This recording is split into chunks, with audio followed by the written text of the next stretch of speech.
மெய்ஞான அன்பர்கள் அனைவருக்கும் அடியனுடைய அன்பு வணக்கங்கள். இப்போ குழந்தை பிறப்பை பற்றி பார்த்தோம். இப்போ அமாவாசை பௌர்ணமி நாட்கள், அந்த அமாவாசையிலிருந்து பௌர்ணமி வரைக்கும், பௌர்ணமியிலிருந்து அமாவாசை நாட்கள் வரைக்கும், இதில் எந்தெந்த நாட்களில் இல்லற உறவு வைத்துக் கொள்ள வேண்டும் இதை சித்தர்கள் ரொம்ப தெளிவாக சொல்கிறாங்க. அமாவாசை அன்னைக்கு பொதுவாக அமாவாசை பௌர்ணமி நாட்களில் எந்த ஒரு பெரும்பாலான பார்த்தீங்கன்னா விஷயங்கள் குடும்ப உறவு வைத்துக் கொள்ளவே கூடாது. அமாவாசை நாட்களில் கூடி கருத்தரித்தால் அந்த குழந்தை கருப்பாக பிறக்கும். அது மட்டுமல்ல, விரல்கள் ஒட்டி பிறக்கும். 2 விரல், 3 விரல், 4 விரல், இப்படி விரல்கள் 6 விரல் கொண்ட குழந்தைகளா இப்படியெல்லாம் பிறப்பதற்கு காரணம் அமாவாசை நாட்களில் கருத்தரிக்கிற உறவை வச்சுக்கிற போது கருத்தரிக்கக்கூடிய குழந்தை இந்த மாதிரி குழந்தைகளாக பிறக்கும். இது எங்கள் ஊர்லேயே நான் பார்த்துருக்கிறேன். ஒருத்தருக்கு 4 விரல் இருக்கும், ஆனால் இந்த 2 விரல் ஒட்டித்தான் இருக்கும். இதெல்லாம் எதனால? அது மட்டும் காரணம் அல்ல, அந்த பௌர்ணமி அமாவாசை அன்று அது மட்டும் காரணம் அல்ல. இந்த மாதிரி பிரச்சனைகளுக்கு ஒரு கணவன் மனைவி உறவு கொள்ளும் பொழுது வேறொரு பெண்ணை மனதில் வைத்து கொண்டு உறவு கொண்டாலும் அந்த குழந்தை கருப்பாக பிறக்கும். அந்த குழந்தைகளுக்கு 6 விரல், 4 விரல், 3 விரல் இந்த மாதிரி எல்லாம் பிறப்பதற்கு இதெல்லாம் ஒரு காரணங்களாக அமைகின்றது. எக்ஸம்ஷன் இருக்கு, அதுக்காக எல்லா குழந்தையுமே அப்படி இருக்குன்னு சொல்ல முடியாது. இதுதான் பிரச்சனைகள் கிடையாது. பெரும்பாலான குழந்தைகளுக்கு இந்த மாதிரி ஊனமுற்ற குழந்தைகளாக பிறப்பதற்கு இதெல்லாம் ஒரு காரணமாக அமைகின்றது. இன்றைக்கு மருத்துவர்கள் சொல்றாங்க, அதாவது சொந்த பந்தங்களில் திருமணம் செய்யக்கூடாது, செஞ்சா இந்த மாதிரி. அப்படி கிடையாது. சொந்த பந்தங்களுக்கும், அதனால அந்த காலத்துலலாம் எல்லார் வீட்லேயும் சொந்த பந்தங்கள்லாம் திருமணம் செஞ்சாங்க. எல்லாருக்கும் ஊனமுற்ற குழந்தைங்களா பிறக்கல. அதெல்லாம் கர்மா, அவர்களுடைய கர்ம வினை கேட்ட மாதிரி தான் இந்த ஆன்மா ஜனனிக்கும். அதுக்கும் இதுக்கும் சம்பந்தமே கிடையாது. சொந்த பந்தங்களுக்கும் திருமணம் செய்வதற்கும் சம்பந்தமே கிடையாது. இவங்க ஏதோ ஒன்று சொல்லி நம்மளை நம்மளை குழப்புறாங்க. அந்த மாதிரி விஷயங்கள் கிடையாது. ஒரு பெண் அந்த அமாவாசை நாட்களில் பிரிக்கக்கூடாது. அதே மாதிரி கணவனானவன் வேறொரு பெண்ணை மனதில் நினைத்து கொண்டு தன்னுடைய மனைவிடம் உறவு வைக்கிறது. அப்படி பண்ணால் இந்த மாதிரி குழந்தை கருப்பாகவும், இந்த விரல்கள் ஒட்டி பிறப்பது, 6 விரல் பிறப்பது, 4 விரல்களாக பிறப்பதெல்லாம் நடக்கும். அதே மாதிரி அந்த பிரதமை திதின்னு சொல்லுவாங்க. இப்போ தொலைதூரம் சென்று விட்டு வர்றான், இப்போ கணவன் எங்கேயாவது வெளியூர் போயிருக்கிறார், அந்த மாதிரி நாட்களில் அந்த குழந்தை கருத்தரித்தால், அந்த மாதிரி நாட்களில் உறவு கொண்டு கருத்தரித்தால் அந்த குழந்தைக்கு அறிவு குறைவாக இருக்கும். ஏன்னா அன்றைக்கு நிறைய மன உளைச்சலோட, நிறைய பிரச்சனைகளோடு வருவான்.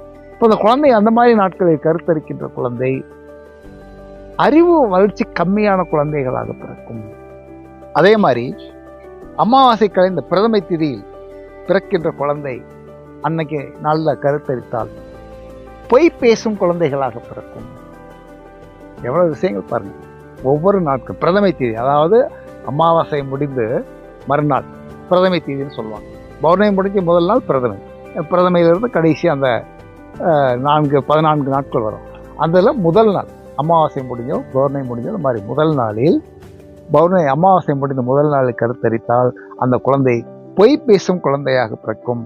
அமாவாசை கழிந்து 3ஆம் நாள், அமாவாசை முடிஞ்சு 3வது நாள் கருத்தரித்தால் அந்த குழந்தை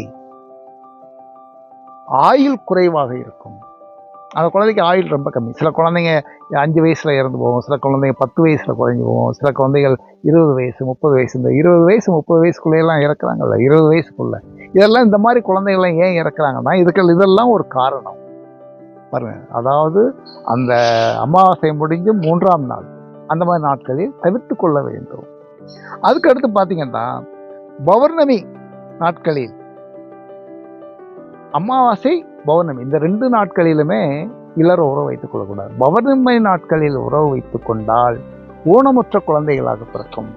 இப்போ ஊனமுற்ற குழந்தைகளுக்கு ஏதோ ஒரு காரணம் கிடையாது. நீங்கள் நிறையா சொல்லுவாங்க, அதாவது ஜீனில், அதாவது சொந்த பந்தங்களில் திருமணம் செஞ்சுக்கிட்டு அந்த மாதிரி இருக்குது. பௌர்ணமி நாட்களில் உறவு கொண்டு கருத்தரித்தால் அந்த குழந்தை ஊனமுற்ற குழந்தையாக பிறக்கும். நன்றாக கவனிக்கணும். அமாவாசை நாட்களையும் அப்படித்தான், பௌர்ணமி நாட்களையும் அப்படித்தான். அதனால தான் தவிர்க்க வேண்டும். ஏனென்றால் அந்த நாட்களில் நம்முடைய உடலில் இரத்த ஓட்டத்தினுடைய தன்மை அதிகமாக இருக்கும். நீங்கள் அமாவாசை இன்னைக்கு பொதுவாக பார்த்தீங்கன்னா அமாவாசை நாட்களில் இறப்பு சதவீதம் அதிகமாக இருக்கும். அதை இப்போ சமீபத்தில் ஒரு ஆய்வில் கண்டுபிடிச்சிருக்கிறாங்க. அமாவாசை நாட்களில் தான் அந்த எரிமூட்டுறாங்கல்ல உடலை வந்து மின்சார பயணத்தில் வந்து அமாவாசையை ஒட்டிய நாட்களில் தான் அதிகமான உடல்கள் வருகின்றன்னு சொல்லி ஒரு ஆய்வில் சொல்கிறாங்க. அப்போ அமாவாசை நாட்களில் நம்ம உடம்புல உள்ள ரத்தங்கள், அமாவாசை பௌர்ணமி நாட்களில் நம்ம உடம்புல ரத்த ஓட்டத்தினுடைய அளவுகள் அதிகமாக இருக்கும். அதையெல்லாம் சீர் செய்வதற்காகத்தான் நம்ம முன்னோர்கள் என்ன பண்ணாங்க, அந்த நாட்களில் நம் மனதையும் உடலையும் பக்குவப்படுத்த வேண்டும் என்பதற்காக அந்த நாட்களில் விரதம் இருக்கக்கூடிய ஒரு பழக்கத்தை வைத்திருந்தார். விரதம் இருக்கிறது சும்மா கோவில் இப்போ கடவுள் பெயர் சொல்லி கடவுளுக்கு என்பதில்லை, அப்போ தான் நம்ம இருப்போம் அப்படிங்கிறதுக்காகத்தான் நம்ம முன்னோர்கள் நம்மளை ஒரு பயமுறுத்தி. அந்த மாதிரி நாட்களில் விரதம் இருந்தால் இந்த உடம்புக்கு ஆரோக்கியம். விரதம் இருக்கும் நாட்களில் கணவன் மனைவி உறவு வைத்துக் கொள்ளக்கூடாது. அதே மாதிரி எண்ணெய் தேய்ச்சி குளிக்கிற நாட்களில் கணவன் மனைவி உறவு வைத்துக் கொள்ளக்கூடாது. இப்படியெல்லாம் சில பழக்க வழக்கங்களை நம்மளுடைய முன்னோர்கள், அப்போ அவர்கள் அறிவு தெளிவாக எவ்வளவு விளக்கமாக எவ்வளவு உயர்வாக அந்த இதை வச்சிருக்காங்க. அது மாதிரி பௌர்ணமி முடிஞ்சு பிரதமை தேதியில் பிறக்கின்ற குழந்தை பல கண்டங்கள், அதாவது சில குழந்தைங்க பார்த்தீங்கன்னா அடிபடும், இறந்து போயிடுச்சுன்னு நினைப்பாங்க, ஆனால் இறக்காது. நிறைய ஆக்சிடென்ட்டு, நிறைய இந்த மாதிரி சின்ன பல கண்டங்களை தாண்டி, ஆனால் அந்த குழந்தை ஆயில் இருக்கும், ஆனால் பல கண்டங்களை தாண்டி அதில் கால்கை போகலாம், அடிபடுறதில்ல. இந்த மாதிரி ஆக்சிடென்ட்டு, கண்டங்கள், உயிர்கண்டங்கள்னு சொல்லுவாங்க. அவனுக்கு கண்டம் இருக்குது, இந்த ஒரு 3 மாதத்தில் அவனுக்கு தண்ணியில் கண்டம் இருக்குது, இந்த 3 மாதத்தில் ஒரு ஆக்சிடென்ட் ஆக போகுது, இப்படிலாம் சொல்லுவாங்க. ஜோதிடத்தில் வந்து இதெல்லாம் இருக்குது. ஜோதிடத்தில் வந்து உண்மையான ஜோதிடர், இதெல்லாம் கணிக்கக்கூடிய ஜோதிடர், உண்மையான ஜோதிடர்கள்லாம் இருக்கிறாங்க. அதுதான் உண்மையான ஜோதிடர். இதெல்லாம் இருக்கின்றது. அப்போ அந்த மாதிரி நாட்களில், அதாவது பௌர்ணமி முடிஞ்சு பிரதமை நாட்களில் அந்த குழந்தை பல கண்டங்களை தாண்டி ஆனால் நீண்ட ஆயுளோடு இருக்கும்.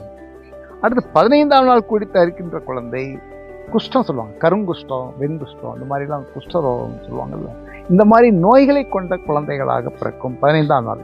பௌர்ணமி முடிஞ்சு 15ஆம் நாள் கணவன் மனைவி உறவும் போது தேவையில்லாத பேச்சுக்களை எல்லாம் பேசக்கூடாது. அப்படி பேசினாலும் குழந்தை பிறக்கும் போது, அதாவது நிறைய விஷயங்கள் இருக்கு. அந்த டைமில் தண்ணி அடிச்சுட்டு குழந்தை மனைவியை வந்து துன்புறுத்துறது, மனைவியை அடிக்கிறது, இந்த மாதிரி விஷயங்கள்லாம் நிறைய விஷயங்கள் இருக்குது. அந்த மாதிரி பிறக்கும்போது என்ன, அதே மாதிரி குழந்தைங்களை வந்து அது ரொம்ப பாதிக்கும். அதே மாதிரி கணவன் மனைவி உறவு கொள்கிறப்போ நிர்வாணமாக உறவு கொள்ளக்கூடாது.